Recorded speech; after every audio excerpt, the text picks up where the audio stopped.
Il y a très longtemps, au cœur des terres rouges de l'Afrique de l'Est, se trouvait un village perché sur une colline que les anciens appelaient Kibaya, ce qui signifie lieu sacré en langue locale. Ce village prospérait grâce à la sagesse des anciens, la solidarité entre les familles et le respect profond de la nature. Chaque matin, les enfants couraient autour des huttes rondes recouvertes de chaume, pendant que les femmes préparaient le mil et que les hommes partaient de cultiver les champs ou pêcher dans la rivière Nmara. Cette rivière, on disait qu'elle était bénie par les ancêtres, et personne n'osait y puiser plus que nécessaire. Parmi les jeunes du village, il y avait Bakary, un garçon vif, curieux, mais souvent impatient. Il rêvait d'aventure, de grandeur et parfois de richesse. Un jour, alors qu'il pêchait seul au bord de la rivière, son regard fut attiré par une étrange lumière au fond de l'eau. En plongeant, il découvrit une pierre brillante comme de l'or mêlé à de la lumière. Émerveillé, Bakary la prit et la cacha dans un petit sac autour de son cou. Il se dit « Ceci est un signe. Un jour, je quitterai le village et deviendrai un grand homme. »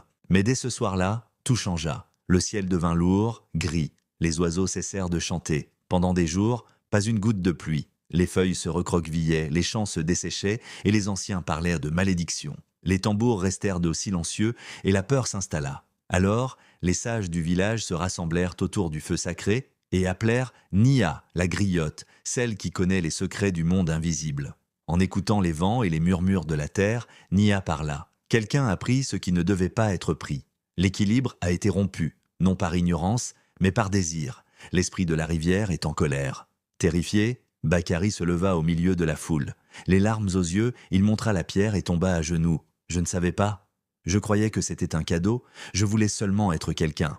Les anciens ne parlèrent pas tout de suite. Puis le chef, un vieil homme au regard profond, dit « Celui qui reconnaît sa faute est plus fort que celui qui ne la commet jamais. » Mais les actes ont un prix. Ils décidèrent que Bakary devait retourner seul à la rivière, y déposer la pierre avec des offrandes et demander pardon. Cette nuit-là, sous la pleine lune, Bakary s'agenouilla au bord de l'eau. Il posa la pierre et offrit du miel, du lait et des paroles sincères. « Esprit de la rivière, je rends ce que je n'aurais jamais dû prendre.